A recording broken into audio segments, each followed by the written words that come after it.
Assalamualaikum warahmatullahi wabarakatuh dan selamat pagi pemirsa. Senang sekali saya Usutun Hasanah kini kembali menyapa Anda dalam Komisi Khusus Islami persembahan TV Peduli untuk edisi Jumat kali ini. Dan tentunya untuk setiap Jumatnya kita bersama-sama menyaksikan dari Mubalik dan Mubaligah dari Forum Komunikasi dan Mubalik Kota Parepare yang tentunya memberikan pencerahan bagi kita sekalian dan juga tentunya edukasi kepada kita sekalian dalam dunia Islam itu sendiri seperti apa. Dan untuk kali ini telah hadir narasumber bersama kami juga di sini, yakni Ustazah Putri Dewi yang juga merupakan dari dosen STAI DDI Kota Parepare dan juga merupakan aktivis dari salah satu organisasi terbesar di Kota Parepare juga, yakni Fatayat DDI Kota Parepare. Dan kita sapa terlebih dahulu pemirsa narasumber kita pada pagi hari ini. Assalamualaikum Ustazah. Sehat ya Ustazah? Alhamdulillah sehat.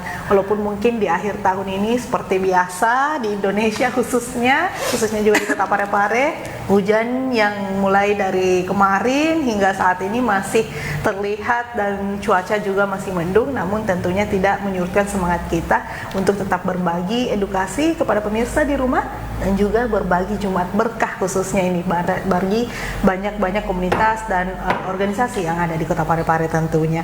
Untuk tema kita pemirsa pada pagi hari ini terkait mendidik anak secara Islami.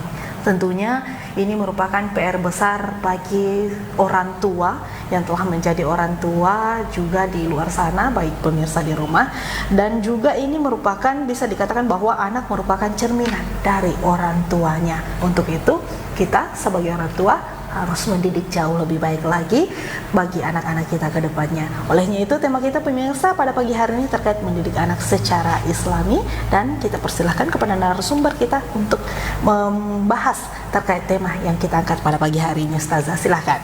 Ya, terima kasih atas kesempatannya. Karena tadi sudah dibuka oleh presenter, Masya Allah. Mungkin kita langsung saja ngobrol santai. Jadi pemirsa di rumah, alhamdulillah masih diberikan kesempatan lagi untuk saya untuk belajar di sini sebagai ruang belajar untuk men-share pengetahuan kepada para pemirsa di rumah. Terima kasih atas kesempatannya dan juga kepada TV Peduli. Sebagaimana kita ketahui, anak merupakan anugerah dari Allah Subhanahu wa taala.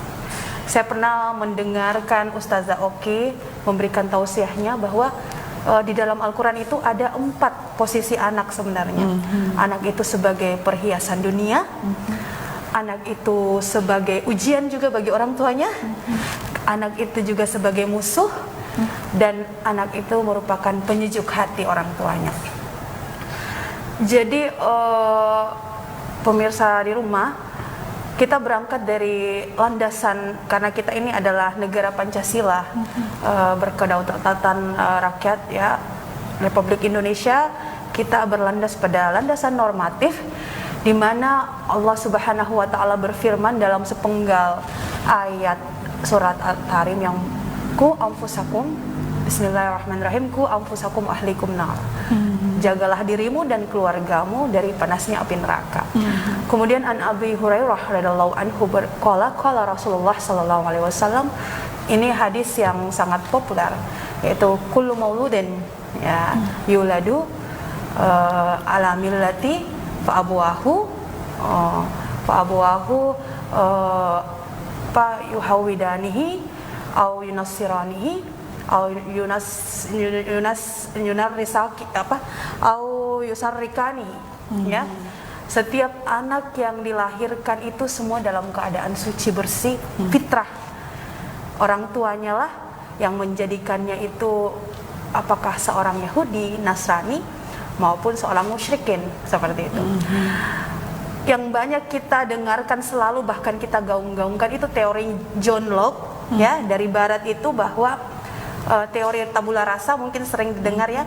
Tapi kita juga punya Imam Al-Ghazali loh. Imam Al-Ghazali dengan konsep mendidik anak secara Islam yang tidak kalah hebatnya juga dari ilmuwan barat ya.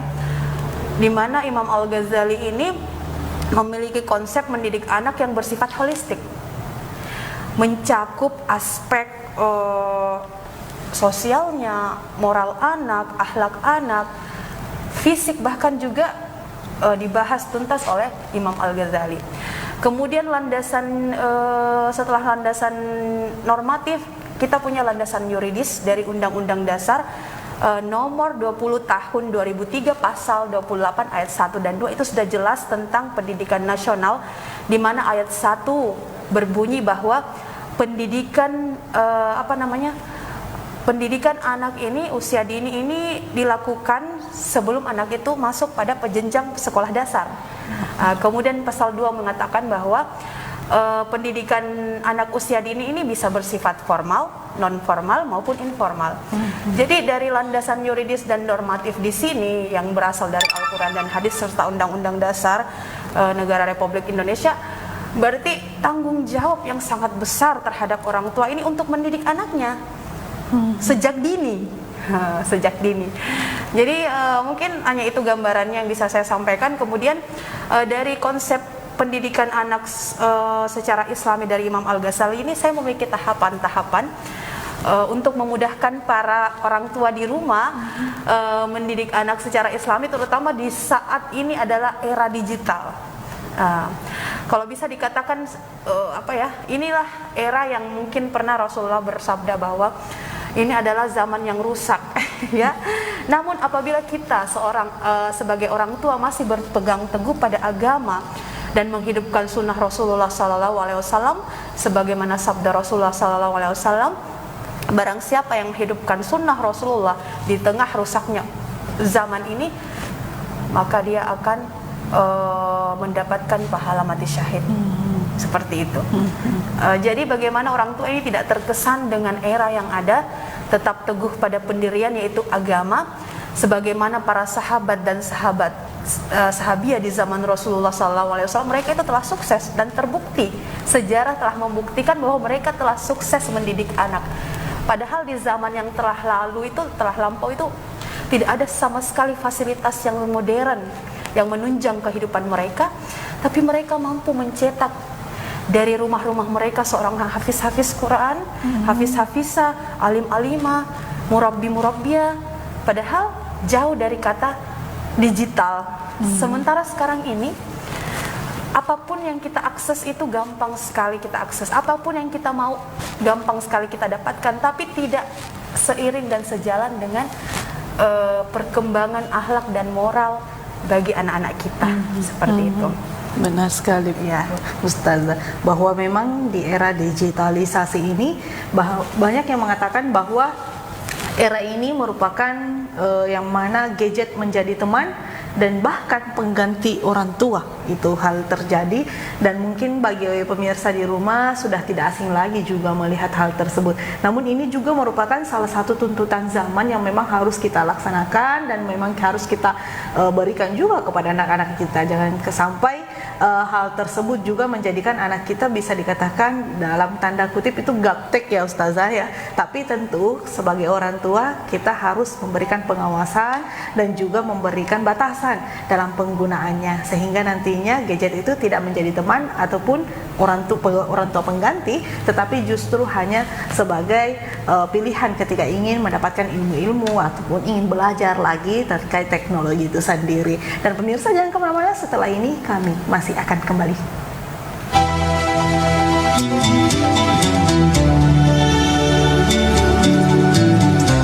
Bismillahirrahmanirrahim. Assalamualaikum warahmatullahi wabarakatuh.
wabarakatuh. Saya Harmanikam. Suradi Sugierto. Saya Trianti Sulaiman. Saya Uswatun Hasanah. Hadir di layar televisi Anda dengan suguhan informasi yang telah dirangkum tim redaksi kami. Kita mulai news update selengkapnya.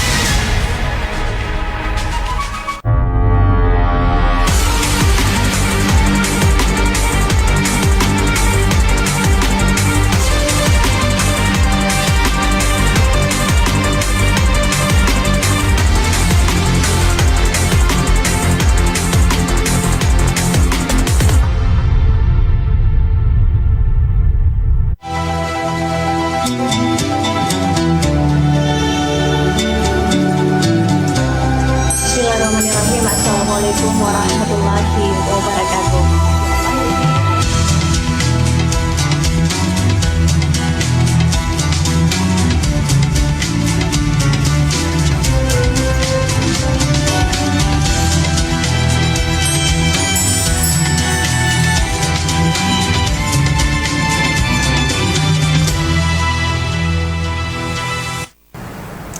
Terima kasih pemirsa masih bersama kami di TV Peduli. Tadi di segmen awal kita telah membahas pengantar terkait bagaimana sebenarnya untuk mendidik anak itu secara Islami, tentunya melalui cerminan dari orang tuanya.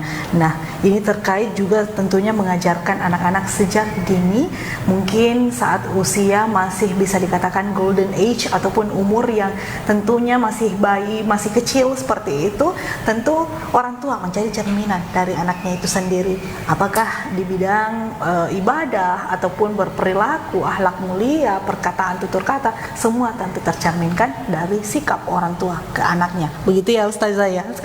Iya, baik. Terkait tema kita nih Ustazah, mungkin saya sedikit mempertanyakan sebenarnya untuk mengajar anak usia dini ini khususnya untuk ibadah sendiri nih, apalagi mendekati bulan Ramadan juga. Nah, ini tentu anak-anak sudah mulai diajarkan berpuasa. Mungkin ada tips atau trik sih yang diajarkan sendiri untuk dari Ustazah, silahkan. Terima kasih Dinda.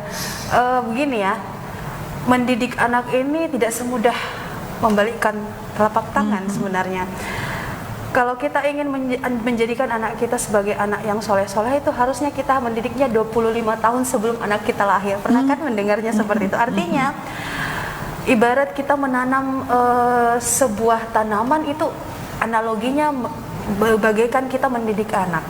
Jadi bagaimana cara kita memilih bibit yang unggul, kemudian memilih tanah yang subur, kemudian menanamkan tanaman tersebut, kemudian kita rawat, kita siram, kita beri pupuk hingga akhirnya kita memanen daripada tanaman tersebut. Begitu hakikatnya mendidik anak.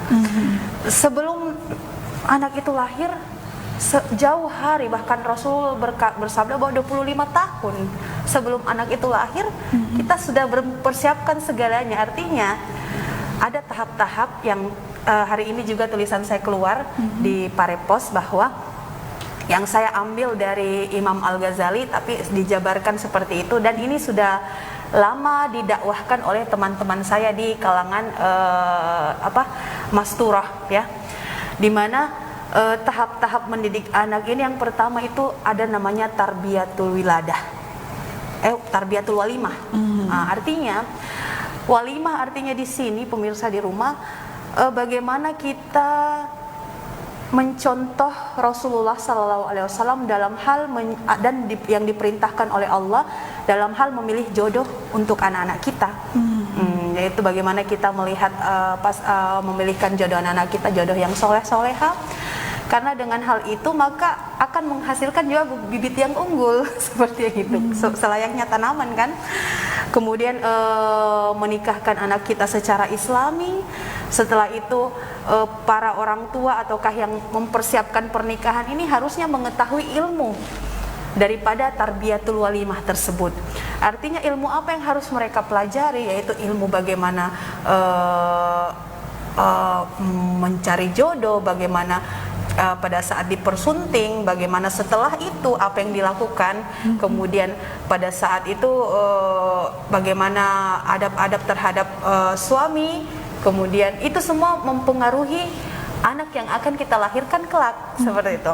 Kemudian kita bergeser lagi setelah tarbiyatul walimah, ada yang dikatakan tarbiyatul janin. Otomatis kan kalau sudah nikah, pasti seorang istri itu mengalami hamil ya, itu namanya tarbiyatul janin. Di saat seorang wanita itu melalui proses kehamilan, itu Rasulullah itu menghimbau untuk memperbanyak amal agama, yaitu banyak berzikir, banyak membaca Al-Quran, karena pada saat itu kan kita tidak mengalami menstruasi ya, jadi meningkatkan amalan dengan cara coba kita 1 juz lah 1 hari, sehingga dalam 1 bulan kita hatam 1 Al-Quran, 9 bulan hatam 9 kali, Masya Allah. Kemudian dikatakan Imam Al-Ghazali bahwa kondisi fisik juga, artinya orang tua juga harus memperhatikan asupan gizi ibu hamil ya, bukan orang tua, suami ya. Apa yang diberikan kepada istri itu harus memastikan memakan makanan yang halal, seperti itu. Jangan sekali-kali memberikan makanan yang tidak ditahu sumbernya dari mana, karena itu mempengaruhi juga kualitas janin. Kemudian memperbanyak membaca surah-surah pilihan di saat kita hamil ya, surah Yusuf, surah Maryam, supaya akhlak anak-anak kita kalau dia itu perempuan sebagaimana Siti Maryam. Kemudian surah Yasin, fadilahnya membaca surah Yasin pada saat wanita hamil itu memperlancar proses persalinan, seperti itu. Kemudian apalagi ya, pokoknya banyak meningkatkan amal-amal agama, banyak mendengarkan ayat-ayat suci Al-Quran. Kemudian kita bergeser lagi dari tarbiyatul janin, ada yang namanya tarbiyatul wiladah. Tarbiyatul wiladah itu adalah ilmu-ilmu yang harus kita lakukan dan kita ketahui setelah kita melahirkan, pasca melahirkan, seperti itu, Dinda. Jadi ini semua yang harus diketahui oleh orang tua untuk mendidik anaknya sebelum anak itu lahir. Kemudian pada saat lahir ada namanya proses akikah, seharusnya harus memberikan nama yang islami ya, karena nama ini nanti akan dipertanggungjawabkan oleh Allah Subhanahu wa Ta'ala. Kemudian setelah itu kita bergeser lagi ke tarbiyatul iman. Anak itu kan tumbuh dan berkembang. Jadi orang tua di saat anak dia katakan golden age ya. Golden age. Di saat itu anak-anak kita tanamkan keimanan kepada Allah Subhanahu wa Ta'ala. Dengan cara apa? Kita kasih contoh ya. Dalam keseharian kita, bagaimana kita sering mendengarkan atau komunikatif kepada anak-anak kita yang berhubungan langsung kepada Allah. Contohnya, ini ada apel, ini ada apel, Allah yang kasih apel, seperti itu. Kemudian ini apel kalau kita makan, Allah yang mengenyangkan, ya. Bahkan ulama mengatakan bahwa di dalam sehari itu bagaimana kita dakwah kepada anak sebanyak 25 kali agar memasukkan kebesaran Allah ke dalam hati anak-anak tersebut. Apa yang kita lihat ya, itu cicak adalah ciptaan Allah Subhanahu wa Ta'ala. Itu strategi cara memasukkan keimanan kepada anak. Setelah itu, karena Rasulullah SAW bersabda, barang siapa yang mengajarkan kalimat la ilaha illallah kepada anaknya di saat anaknya itu mulai belajar berbicara, dan barang siapa mentalkinkan kalimat la ilaha illallah di akhir anak itu ya, akhir hayat anak itu, seandainya anak tersebut hidup 1000 tahun tidak akan dipertanggungjawabkan 1 dosa pun. Masya Allah. Bayangkan itu. Nah, kemudian kita bergeser lagi pada tarbiyatul tauhid. Tarbiyatul tauhid artinya ini bagaimana kita memperkenal keesaan Allah ya, bahwa Allah itu tidak ada yang tidak boleh. Contohnya, nah ini Allah kasih uang, ibu kasih uang, tapi ini rezekinya dari Allah ya, la ilaha illallah, seperti itu. Jadi jangan memberikan kesan sejak dini kepada anak-anak kita bahwa yang memberikan rezeki itu ibunya, yang memberi makan itu orang tuanya. Jadi dari kecil anak-anak kita sudah dididik tarbiyatul iman, tarbiyatul tauhid, kemudian yang terakhir yaitu tarbiyatul din, memperkenalkan agama kepada anak-anak kita. Bagaimana cara bergaul, bagaimana cara berpakaian secara islami, bagaimana cara sholat, bagaimana cara puasa, seperti itu. Jadi tidak langsung bilang Tidak langsung seperti ayo puasa besok, tidak, ada proses. Dan prosesnya itu sangat lama, harus sabar. Seperti itu. Nah, dari kecil itu sudah dididik, akhirnya sudah bisa puasa dengan secara sadar. Mereka melakukan hal itu dengan motivasi yang kuat, dorongan bahwa itu adalah mengharap ridho Allah, bukan karena perintah orang tua. Seperti itu. Benar sekali. Jadi memang sebagai orang tua ini, sebelum kita mendidik anak ataupun melahirkan anak ataupun nantinya khususnya menikah, tentunya untuk terlebih dahulu mendidik diri sendiri. Bagaimana kita bisa menjadi pribadi yang baik sehingga nantinya kita insya Allah akan melahirkan anak-anak yang soleha ataupun soleh dan juga tentunya bisa berbakti kepada kedua orang tua. Tadi disampaikan bahwa banyak pendidikan yang memang harus kita tempuh, tidak hanya mungkin di bangku sekolah ataupun jenjang pendidikan yang secara umum kita laksanakan, tapi juga pendidikan agama yang insya Allah tentunya bisa menjadikan sebagai pedoman hidup bagi kita.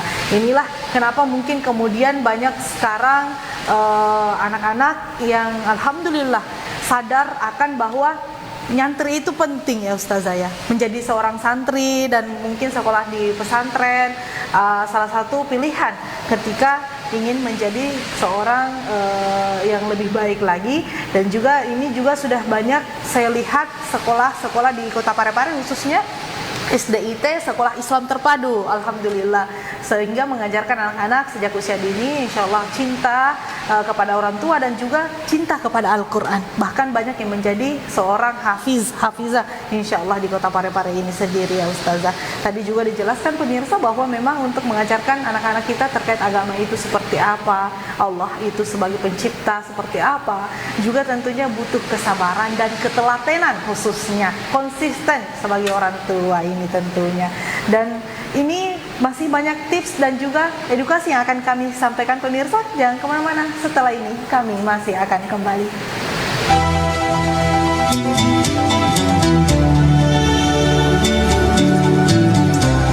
Bismillahirrahmanirrahim. Assalamualaikum warahmatullahi wabarakatuh.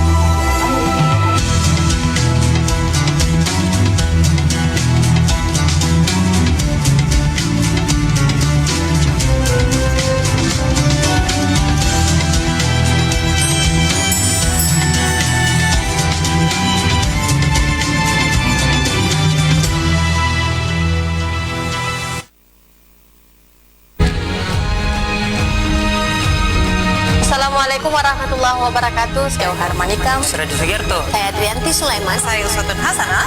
Hadir di layar televisi Anda dengan suguhan informasi yang telah dirangkum tim redaksi kami. Kita mulai news update selengkapnya.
kasih pemirsa, masih bersama kami di TV Peduli dan juga tentunya dalam Komisi Khusus Islami. Tadi kita telah membahas, alhamdulillah jauh lebih panjang lagi dan juga tentunya jauh lebih mengedukatif lagi terkait sebenarnya tema yang kita angkat pada pagi hari ini, mendidik anak secara Islami. Tadi di segmen awal kita telah menjelaskan bahwa sebenarnya posisi anak itu tidak hanya tentunya berupa berkah dari Allah Subhanahu wa taala, dan bahkan pernah untuk sementara ataupun mungkin di saat usia-usia yang ketika seorang ibu bahkan bisa mengalami baby blues, itu menjadi musuh kita dan juga tentunya menjadi penyejuk hati kita. Dan pemirsa, tadi juga kita telah membahas bagaimana sebenarnya cara mendidik anak itu. Pendidikan tidak hanya selaku pendidikan di sekolah saja tentunya, tetapi juga pendidikan agama yang insya Allah jauh lebih penting juga tentunya dalam mendukung anak-anak kita untuk menjadi seorang anak yang berbakti, tidak hanya kepada kedua orang tua, tetapi juga orang-orang yang ada di sekitarnya dan juga bermanfaat bagi negara kita khususnya dan juga agama kita Islam. Dan pemirsa, kita kembali ke narasumber kita pemirsa, Ustazah Putri Dewi. Ini masih terkait tema yang kita angkat nih Ustazah. Mungkin teman-teman ataupun pemirsa di rumah ini kadang bertanya nih Ustazah, bahwa kadang anak-anak itu kita suruh ini malah kerjanya itu. Iya, ini mungkin ada tips gak sih atau apa yang bisa mungkin dilaksanakan sebelum-sebelumnya mungkin para calon-calon ibu ini ya, tidak hanya yang bagi yang sudah jadi ibu, tetapi juga khusus untuk calon-calon ibu atau mungkin teman-teman pemirsa-pemirsa di rumah yang masih memiliki bayi yang bisa diapik sejak dini. Jangan sampai nanti pas dia sudah besar justru membangkang. Nah, ini harus menjadi PR juga nih sebagai orang tua. Ini mungkin bisa dijelaskan Ustazah terkait tema kita, silahkan. Baik, terima kasih. Saya berada di sini bukan berarti saya sudah berhasil ya mendidik anak, tapi kita sama-sama men-share pengetahuan, baik pengetahuan maupun pengalaman kepada pemirsa di rumah. Semoga bermanfaat. Jadi memang menjadi seorang ibu itu harus penuh kesabaran dan tanggung jawab. Mendidik anak itu bukan hanya pada ibu saja, tapi kedua orang tuanya, seperti itu. Sudah jelas di dalam Al-Quran juga di surah Luqman, di mana kisah Luqmanul Hakim kepada anaknya, Nabi Ibrahim kepada anaknya, Nabi Yakub kepada anaknya. Di situ telah menggambarkan kedekatan antara seorang ayah dengan anaknya. Pada saat itu Nabi Ibrahim kan ada kisahnya. Nabi Ibrahim pada saat diperintahkan oleh Allah Subhanahu wa taala menyembah Ismail, anak yang perhiasan dunianya Nabi Ibrahim, penyejuk matanya juga Nabi Ibrahim, penyejuk hati ya, Nabi Ibrahim disuruh sembelih. Tapi di situ ada nilai yang bisa kita petik, bahwa cara Nabi Ibrahim kepada anaknya yaitu secara komunikatif dan demokrasi. Diajak loh bicara Nabi Ismail, gini loh, Allah Subhanahu wa taala nih suruh saya menyembelih kamu, bagaimana pendapat kamu? Tidak langsung saja kan, tapi diajak komunikasi anaknya. Bagaimana menurut kamu, Allah memerintahkan saya untuk melakukan hal ini. Diajak komunikatif dan secara demokrasi bertukar pikiran kepada anak-anaknya, seperti itu. Mungkin itu sudah kita bisa beri contoh bahwa bagaimana seorang ibu atau ayah ini menanamkan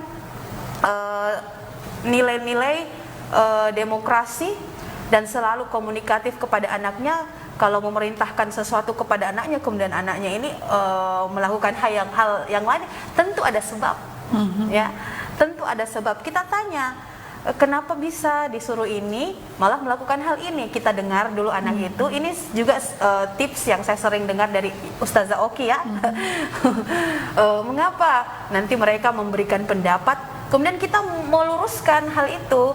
Bang, oh iya sebaiknya seperti ini. Kita ajak komunikasi anak-anak kita. Jadi, dan juga mengapa komunikasi orang tua ini harus membuka diri kepada anak-anaknya? Karena sekarang ini tingkat kekerasan seksual bahkan pada anak-anak itu sangat meningkat.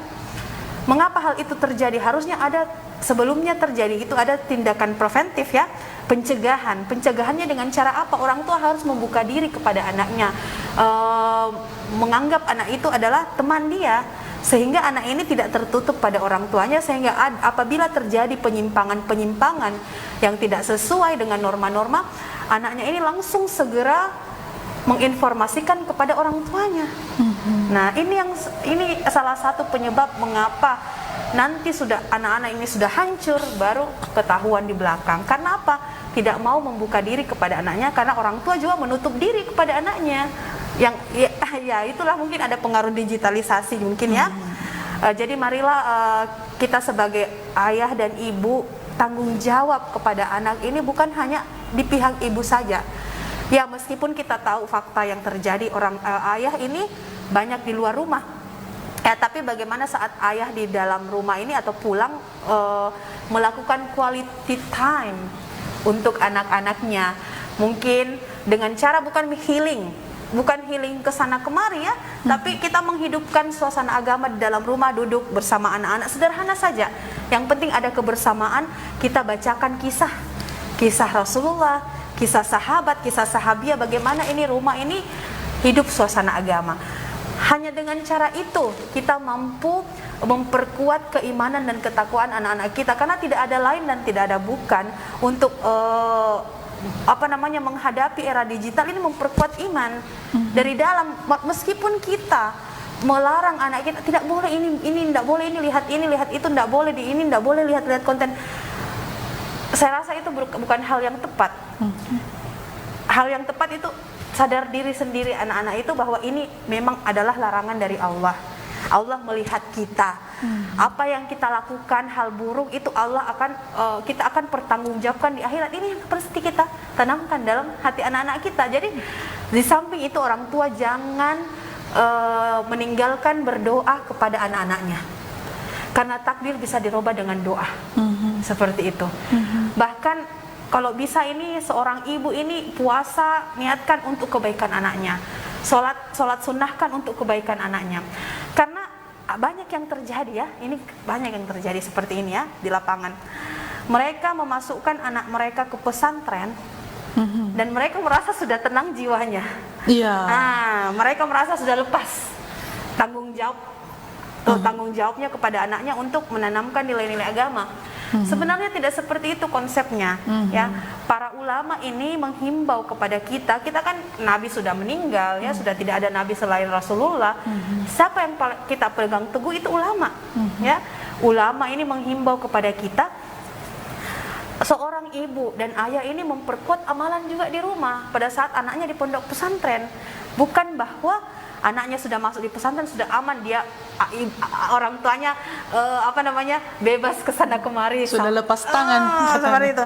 Karena ada keterkaitan dan hubungan batin antara seorang anak di pondok pesantren dengan ibu orang tuanya di rumah. Jadi anaknya di pesantren ini belajar agama, menghafal Quran, sementara ibu di rumah santai bersama ayahnya kemana saja tanpa waktu ya. Kita harus memperkuat juga kita amalan di rumah.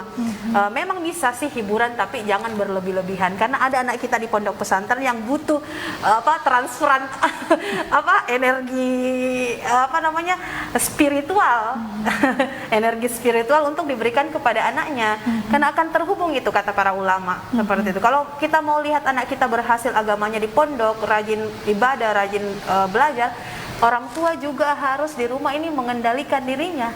Seperti itu, harus kuat amal agamanya juga. Artinya seperti ini, tidak terkesanlah meskipun dunia ada di depannya, tapi kita tetap berpegang teguh pada amal agama. Seperti itu. Benar sekali. Jadi bukan berarti kita memasukkan anak kita dalam pondok pesantren bahwa kita sudah bisa dikatakan bahwa lepas tangan, semua terserah gurunya saja di sana, ustazahnya saya di sana. Tetapi justru orang tua ini justru lebih memiliki PR besar, karena harus mengirimkan bukan sebagai dalam bentuk material ya, intinya pemirsa di rumah bahwa ini doa ataupun tentunya spiritual kepada anak kita. Tentu tekanan yang dialami seorang anak ketika mondok itu luar biasa, karena tidak bersama dengan orang tuanya tetapi bersama dengan orang-orang yang tentu berbeda, tidak hanya berbeda pendapat ataupun juga mungkin berbeda tempat ataupun karakter, dan banyak perbedaan yang dialami, sehingga anak-anak butuh support dari kedua orang tuanya, dan juga bisa menjadi seorang teman bagi anaknya ketika mungkin keluar ataupun pulang ke rumah, bisa dijadikan teman curhat ataupun apa, bertukar pikiran seperti itu, sehingga nanti anak-anak tidak merasa bahwa orang tuanya ini bisa dikatakan sebagai sahabat, sehingga bisa curhat apa-apa saja yang mungkin anak menjadi merasakan ataupun resahkan di setiap harinya, seperti itu. Mungkin masih ada yang ingin disampaikan Ustazah terkait tema kita ataupun closing statementnya kepada pemirsa di rumah terkait tema kita pada pagi hari ini, silahkan. Ya, terima kasih. Sebagai seorang akademisi dan juga seorang ibu rumah tangga, ya, dan semua orang tua dari belahan dunia manapun, rasa cinta dan kasih sayangnya kepada anaknya itu sama, ya. Namun yang membedakan, ya, meskipun mereka yang bermata sipit dan bermata bulat, yang berkulit putih dan berkulit hitam, yang berambut lurus maupun yang berambut keriting, semua sama rasa kasih sayangnya kepada anaknya. Namun yang membedakan kepada kita Pak kaum muslimin yaitu cara mencintai anak itu. Kalau mereka itu mencintai anak mereka dengan memberikan materi. Sedangkan tuntutan agama Islam, ya, cara mencintai anak kita dengan memberikan agama kepada anak-anak kita. Karena dengan memahamkan agama, mendidik dengan agama, anak-anak kita bukan hanya saja sukses dunianya, tapi juga sukses akhirat. Karena untuk mendapatkan dunia itu, untuk mendapatkan dunia itu dengan agama, untuk mendapatkan akhirat dengan agama, dan kita juga bisa mendapatkan dunia dan akhirat itu dengan amal agama juga. Jadi anak itu ibarat modal bagi orang tuanya. Apabila orang tuanya mampu mengelola modal ini dengan baik, maka anak ini mampu memberikan keuntungan bagi kita baik dunia maupun akhirat. Tapi kalau kita tidak mampu mengelola modal ini dengan baik, maka akan merugikan kita baik di dunia bahkan sampai akhirat. Masya Allah, hanya itu yang bisa saya sampaikan sebagai closing. Semoga mampu bermanfaat bagi kita semua, ya. Saya kembalikan kepada Dinda. Iya, terima kasih Kak.